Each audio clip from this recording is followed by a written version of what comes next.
Hi, my name is Jake Munoz. I'm here with Moses Ludell. We met a couple of years ago at the Off-Road Expo in Reno. Our main reason for this and what he and I hope to accomplish is to inform and educate people about spine injuries and what you can do if you are suffering or if you are being faced with some of these challenges and you're an outdoor person. I've always loved the outdoors, anything from mountain biking, water skiing, hiking, four-wheeling, motorcycle riding, you name it. When I broke my neck, things changed. I've had 7 spine surgeries since. I've had to adapt my life, give up certain things that weren't as important. The one thing I have really stuck to and been passionate about is four-wheeling. Absolutely love it. I love the camaraderie. I love being able to stand atop a mountain and look down and have all the important things in life become clear, and all the things that can just go away, go away. What I'm hoping, Moses is hoping, is to educate and inspire you if you are having some spine issues and what you can do to keep moving forward with your passion. Mine happens to be four-wheeling. I was able to endure 7 spine surgeries. I consider myself lucky. I'm still able to go out. I went hunting with my son last fall when he got his first buck, and to be able to be there with him after 7 spine surgeries was just amazing. Something that I've come to realize is that everybody's different. You can have the same spine surgery with the same doctor and the same problem, and the outcome can be different. What is important, and what I've come to realize and my wife have come to realize, is the important thing is your mental approach to it. You have to really become one with your injury. You can't hate it. You're going to have to live with it. If you want to live with it, you got to educate yourself on it. I work closely with my doctors, pain management doctor. I've been to a pain psychologist. I found myself in a very negative place, hating what had happened to my life, and my thinking was wrong.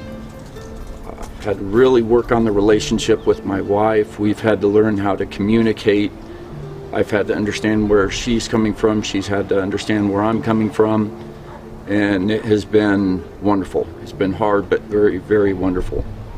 I have met people that have had far less serious injuries and practically thrown in the flag. I met one lady.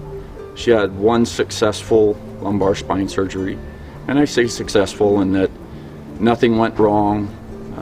Her fusion is solid. When I met her, she had had this surgery 3 years prior. Since then, she hadn't put on her own shoes, her own socks. She hadn't put on her own pants. She was on a pain pump. She had given up driving, and it broke my heart. It just broke my heart. And as we're sitting there talking, she says, haven't you had a spine surgery? She was a local gal. I've been here 26 years. And I said, yes, ma'am, I've had 7. And she's looking at me standing there. She says, well, how do you do it? And it's a choice. I've used my children and my wife as an inspiration. I want to be able to stand tall and look at myself in the mirror and say that I am doing everything I can do to be the best dad I can be, to be the best husband I can be, to be the best son I can be, to be the best person I can be.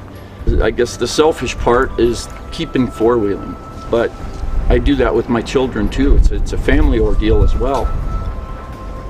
And so, you know, to these people who are going through these problems, just keep your head right. You have got to have a positive outlook. You have to envision yourself where you want to go, what you want to be able to do. Read books, talk to doctors. You know, I'm 4 months out of my last 2 spine surgeries. I'm already going to the gym again.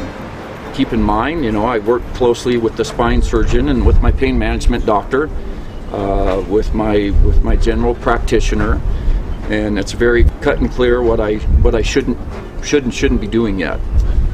But this is where I'm going. I refuse to accept that I'm not going to put on my shoes again. And there was a time I couldn't shower on my own. I couldn't put on my own shoes and socks. But 35 years old, and I had to have a walker, and I was being out walked by an 80-year-old guy at Walmart, you know. So you can't be willing to accept that. You cannot hate your injury. You have to be one with your body. You got to listen to it. You have to surround yourself by people who are going to support you. The 4-wheel club I run with is the Sierra Stompers, and a lot of the guys knew me, guys and gals knew me before I had these spine problems, and they've seen me go through it, the ups and downs, the depression, the struggles. And one of the most important things about getting out at 4-wheeling is, number one, you know, my spine surgeon knows what we're doing. He knows I'm not doing fast stuff. I had actually averaged it out, and we're moving 0.76 miles an hour over a 6-month period. What he wanted was a good roll cage, good seat belts, a good seat, and I have all those things. They're crucial. Something I've been able to do recently is to do a 3-link front end and coil over suspension. I need to be able to do the back, because I was getting to the point where the pain that was going on while 4-wheeling and afterwards, I wasn't going to be able to keep 4-wheeling. So I had to look at what I had and what I can do and what was available to me and make those changes. I have the support of my wife, I have the support of my friends, I have the support of my doctors, and I refuse to accept that I'm going to be one of those people that somebody looks at and feels sorry for. I'm a lucky guy. I am a lucky guy. Oh, poor, you know, pull that poor guy. He's had seven surgeries, 7 knee surgeries. Or, you know, put all that aside. I really don't care. What I care about is how my children view me, how my wife views me. My goal is when my day comes and I die, this is something I decided years ago, is that when I die and my children look back and reflect upon me and what I did for them in their life, is if they can say, my dad went through this, this, and this, and I'll be a son of a gun if he didn't get back up and keep going. And that's something I want to teach them. If I can do that, and they can feel that and see that, which they're starting to do. They're 13 and 10 now, and it's a realization to them. They see it now. If I can teach them that, then everything will have been worth it. Everything. Some of the challenges that have come has been modifying my life, which includes my Jeep, to enable me to be able to keep doing what I love, and that's 4-wheeling.